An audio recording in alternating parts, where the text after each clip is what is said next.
YSR Congress party అధినేత జగన్మోహన్ రెడ్డి ఇప్పుడే బెంగళూరు నుంచి విమానంలో బయలుదేరి గన్నవరం విమానాశ్రయానికి చేరుకున్నట్లుగా తెలుస్తుంది.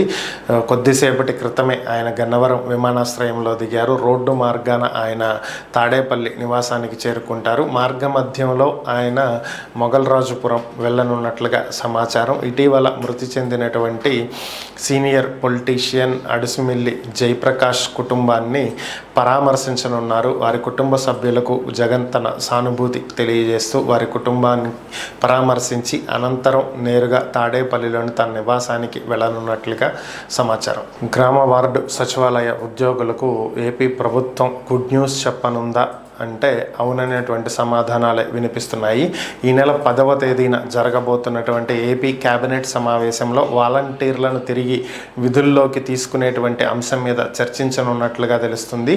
ఇప్పటికే మొత్తం రాష్ట్ర వ్యాప్తంగా 2,65,000 మంది వాలంటీర్లు ఉండగా అందులో 1,09,000 మంది ఎన్నికల సమయంలో రాజీనామా చేయడం జరిగింది. మరి వీరిని కూడా విధుల్లోకి తీసుకుంటారా లేదా అనేటువంటి అంశం అయితే తేలాల్సి ఉంది. అయితే వాలంటీర్లలో ఎంతోమంది బీటెక్, ఎంసీఏ, ఎంబీఏ చదివినటువంటి వారు ఉన్నటువంటి నేపథ్యంలో వారి అర్హతలకు తగ్గట్టుగా వివిధ శాఖలలోకి వారిని భర్తీ చేయాలి అని చెప్పి ప్రభుత్వం యోచిస్తున్నట్లుగా తెలుస్తుంది. అలాగే వీరి జీతాన్ని 10,000 రూపాయలకు పెంచాలని కూడా ప్రభుత్వం నిర్ణయించుకున్నట్లుగా తెలుస్తుంది. ఇదే అంశాన్ని అక్టోబర్ 10వ తేదీన జరగబోతున్నటువంటి కేబినెట్ సమావేశంలో చర్చించనున్నారు అనేది ఒక సమాచారం. ఢిల్లీ పర్యటనలో ఉన్నటువంటి ఏపీ ముఖ్యమంత్రి చంద్రబాబు నాయుడు కేంద్ర ఉక్కు శాఖ మంత్రి కుమారస్వామిని కలిసినట్లుగా తెలుస్తుంది.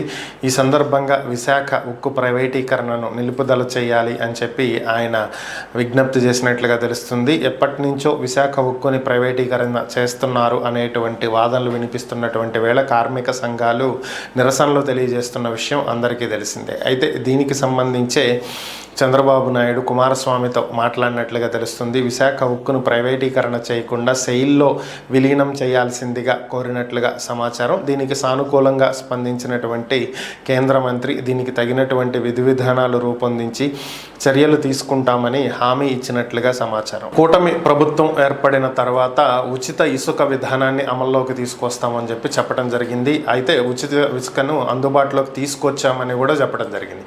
ఆన్లైన్లో కూడా బుక్ చేసుకోవచ్చు, సీనరేజ్ ఛార్జెస్ ఏవి ఉండవని, స్టాక్ పాయింట్ల వద్ద లోడింగ్, అన్లోడింగ్, ట్రాన్స్పోర్ట్ ఛార్జెస్ మాత్రమే తీసుకుంటారు అని చెప్పి చెప్పడం జరిగింది. అయితే దీనికి సంబంధించి వైఎస్ఆర్ కాంగ్రెస్ పార్టీ సీనియర్ నేత ఎమ్మెల్సీ బొత్స సత్యనారాయణ స్పందించడం జరిగింది. ఇదేం ఇసుక విధానం, ఒక స్పష్టత లేదు, పారదర్శకత లేదు, ఏమీ లేదు, దీన్ని ఉచిత ఇసుక అంటారా అంటూ ఆయన ప్రశ్నించడం జరిగింది. పేరుకి ఉచిత ఇసుక అని చెప్పి భారీ స్థాయిలో డబ్బులు వసూలు చేస్తున్నారని, ప్రభుత్వం ఏర్పడి 117 రోజులు అవుతుందని ఇప్పటి వరకు కూడా ఎక్కడా ఇసుక దొరక్క కార్మికులు ఎవరైతే భవన నిర్మాణ కార్మికులు ఉన్నారో వీరంతా పనులు లేక ఖాళీగా ఉంటున్నారని, ఇంత దారుణమైనటువంటి పరిస్థితి గతంలో ఎప్పుడూ లేదు అని, ఈ విధంగా పారదర్శకత లేకుండా సరైనటువంటి స్పష్టత ఉన్నటువంటి విధానాలు లేకుండా ఈ విధంగా చేయటం వల్లే ఈ పరిస్థితి ఏర్పడింది అని చెప్పి ఆయన వ్యాఖ్యానించడం జరిగింది. వైఎస్ఆర్ కాంగ్రెస్ పార్టీ నేత బాపట్ల మాజీ ఎంపీ నందిగామ సురేష్కి పోలీసులు మరొకసారి షాక్ ఇచ్చారు. టీడీపీ పార్టీ కేంద్ర కార్యాలయం మీద దాడికి సంబంధించినటువంటి కేసులో ఆయన హైదరాబాద్లో అరెస్ట్ చేసి ఏపీలో కోర్టులో హాజరుపరచడం, ఆయన్ను గుంటూరు జైల్లో రిమాండ్కి పంపించడం అందరికీ తెలిసిందే. ఆ తర్వాత ఆయన కోర్టు నుంచి బెయిల్ తెచ్చుకున్నారు. ఆయన విడుదలవుతారని చెప్పి అందరూ అనుకున్నారు. ఆయన విడుదల చేసినటువంటి పోలీసులు మరలా అరెస్ట్ చేయడం జరిగింది. ఇదేంటి విడుదల చేసి అరెస్ట్ చేయటం ఏంటి అనుకుంటే, కేసుకి సంబంధించినటువంటి వివరాల్లో గనక వెళ్ళినట్లయితే 2020వ సంవత్సరంలో తుళ్ళూరు గ్రామంలో మరియమ్మ అనేటువంటి ఒక మహిళ హత్య జరిగింది. ఈ హత్యలో నందిగామ సురేష్కి పాత్ర ఉంది అని చెప్పి పోలీసులు ఆయన్ని అదుపులోకి తీసుకున్నట్లుగా తెలుస్తుంది. మ్యాజిస్ట్రేట్ ముందు ఆయన్ను హాజరుపరచగా 14 రోజుల రిమాండ్ విధించినట్లుగా తెలుస్తుంది. అంటే ఈ నెల 25వ తేదీ వరకు కూడా ఆయనకు రిమాండ్ విధించినట్లుగా సమాచారం. ఒక బెయిల్ మీద అలా బయటకు వచ్చి మరొక కేసులో ఇలా లోపలికి వెళ్ళటం జరిగింది. సాక్షి మీడియా ఛానల్ గురించి అందరికీ తెలిసిందే, సాక్షి దినపత్రిక గురించి కూడా అందరికీ తెలిసిందే. ఈ సాక్షి యాజమాన్యం మీద తిరుమల తిరుపతి దేవస్థానం కంప్లైంట్ ఇచ్చినట్లుగా తెలుస్తుంది. తిరుపతి 2 టౌన్ పోలీస్ స్టేషన్లో ఈ కంప్లైంట్ నమోదైనట్లుగా తెలుస్తుంది. ఈ కంప్లైంట్కి సంబంధించినటువంటి వివరాల్లో గనక వెళ్ళినట్లయితే అడిషనల్ ఈవో లోకనాథం ఈ కంప్లైంట్ ఇచ్చినట్లుగా తెలుస్తుంది. దీంట్లో భాగంగా సాక్షి తప్పుడు ప్రచారాలు చేస్తుందని ఈ నెల 5వ తేదీన ముఖ్యమంత్రి చంద్రబాబు నాయుడు స్వామివారికి పట్టు వస్త్రాలు సమర్పించడానికి వచ్చినటువంటి సందర్భంలో స్థానికంగా ఉన్నటువంటి టీటీడీ బోర్డు మెంబర్లు అధికారులతోటి సమీక్ష నిర్వహించడం జరిగిందని, అయితే దీనిని సాక్షిలో ప్రచురించినటువంటి కథనం 13వ పేజీలో వచ్చినటువంటి కథనంలో సిబిఐ విచారణ వేశారని, లడ్డూకి సంబంధించి కల్తీకి సంబంధించినటువంటి వ్యవహారాలలో సిబిఐ విచారణకు వచ్చినప్పుడు అందరూ ఒకటే మాట చెప్పాలి, ఎవరూ కూడా వేరుగా చెప్పొద్దు అంటూ ఆదేశాలు ఇచ్చారు అని చెప్పి సాక్షి కథనాలు రచించిందని, ఇటువంటివేవి ఇక్కడ జరగలేదని, ఇలాంటి తప్పుడు ప్రచారాలు చేస్తున్నందుకు గాను సాక్షి మీద చర్యలు తీసుకోవాలి అంటూ కంప్లైంట్ ఇచ్చినట్లుగా సమాచారం. బీజేపీ నేత భానుప్రకాష్ రెడ్డి కీలకమైనటువంటి వ్యాఖ్యలు చేయడం జరిగింది. రామ్ గోపాల్ వర్మ జగన్ మీద ఒక కొత్త సినిమా తీయాలని, జగన్మోహన్ రెడ్డి మీద తీసేటువంటి సినిమా ఎలా ఉండాలి అంటే ప్రజల నుంచి ఎలా దోచుకోవాలి, ఎలా దాచుకోవాలి అనేదానికి, ఎన్ని రకాలుగా దోచుకోవచ్చు అనేదానికి జగన్ మంచి ఎగ్జాంపుల్ అని, సో జగన్ని మీద ఇటువంటి సినిమా ఒకటి తీస్తే బాగుంటుంది అని చెప్పి ఆయన వ్యాఖ్యానించడం జరిగింది.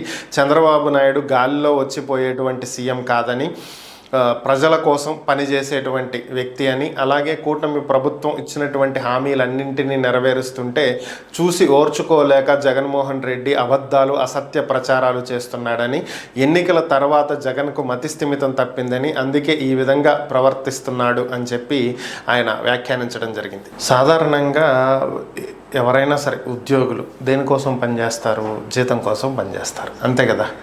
1వ తారీఖు వస్తే జీతం వస్తుంది అనే ఎవరైనా మిగతా 30 రోజులు కష్టపడేది. అయితే ప్రభుత్వ ఉద్యోగులు గతంలో 2019 నుంచి 24 వరకు ఉన్నటువంటి వైఎస్ఆర్ కాంగ్రెస్ పార్టీ ప్రభుత్వంలో జీతాలు 1వ తేదీ పడక 10వ తేదీ, 15వ తేదీ, 20వ తేదీ కూడా పడినటువంటి సందర్భాలు ఎన్నో ఉన్నాయి.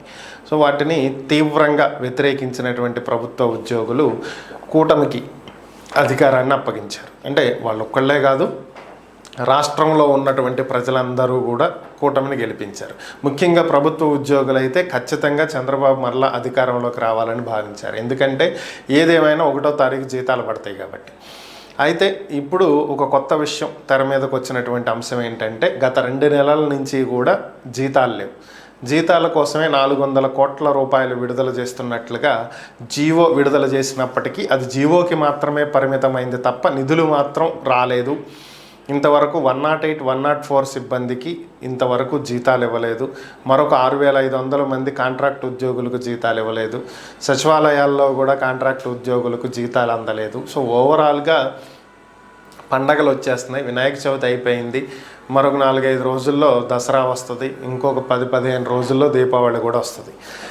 పండగలు వస్తున్నాయి కానీ ఉద్యోగులకు జీతాలు మాత్రం రావట్లేదు. ఇది బాబు మార్కు పరిపాలన అంటే ఇలాగే ఉంటుంది అని చెప్పి వైఎస్ఆర్ కాంగ్రెస్ పార్టీ నేత, రాజ్యసభ సభ్యుడు విజయసాయి రెడ్డి ట్వీట్ చేయడం జరిగింది. రాజస్థాన్ ముఖ్యమంత్రి భజన్లాల్ శర్మకు ఏపీ ముఖ్యమంత్రి చంద్రబాబు నాయుడు ఫోన్ చేసినట్లుగా తెలుస్తుంది.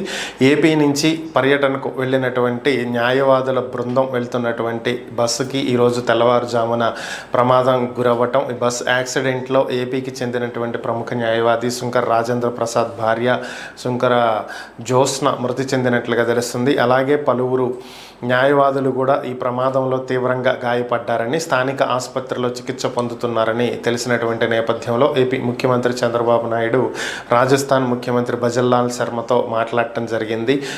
ఏపీ నుంచి వచ్చినటువంటి న్యాయవాదుల బృందం ప్రయాణిస్తున్నటువంటి బస్సుకి యాక్సిడెంట్ అయిందని, వారికి కావలసినటువంటి వైద్య సదుపాయాలు ఏర్పాటు చేయాలని, మెరుగైనటువంటి వైద్యం అందించాలని, వారందరూ క్షేమంగా ఏపీకి తిరిగి వచ్చేదాకా ప్రయాణపు ఏర్పాట్లు కూడా చేయాలి అని చెప్పి రాజస్థాన్ ముఖ్యమంత్రిని కోరినట్లుగా తెలుస్తుంది. దీనికి సానుకూలంగా స్పందించినటువంటి భజన్లాల్ శర్మ దానికి తగినటువంటి ఏర్పాట్లు చేస్తాము అని చెప్పి హామీ ఇచ్చినట్లుగా సమాచారం. షాంఘై కోఆపరేటివ్ అసోసియేషన్, సో ఇది ఒక మీటింగ్ జరగాల్సి ఉంది. ఇది కూడా ఎక్కడ జరుగుతుంది అంటే పాకిస్తాన్లో జరుగుతుంది. దీనికి సంబంధించి భారత్కి చెందినటువంటి ఒక బృందం పాకిస్తాన్కి వెళ్లాల్సి ఉంది. అయితే ఈ నేపథ్యంలోనే పాకిస్తాన్ విదేశాంగ శాఖకు సంబంధించినటువంటి అధికార ప్రతినిధి ముంతాజ్ జహర్ బలూచ్ కీలకమైనటువంటి వ్యాఖ్యలు చేయడం జరిగింది. ఆమె మీడియాతో మాట్లాడుతూ భారత్ నుంచి వచ్చేటువంటి బృందంతో కానీ, భారత విదేశాంగ మంత్రి జయశంకర్తో కానీ ద్వైపాక్షిక సంబంధాలకు సంబంధించినటువంటి చర్చలు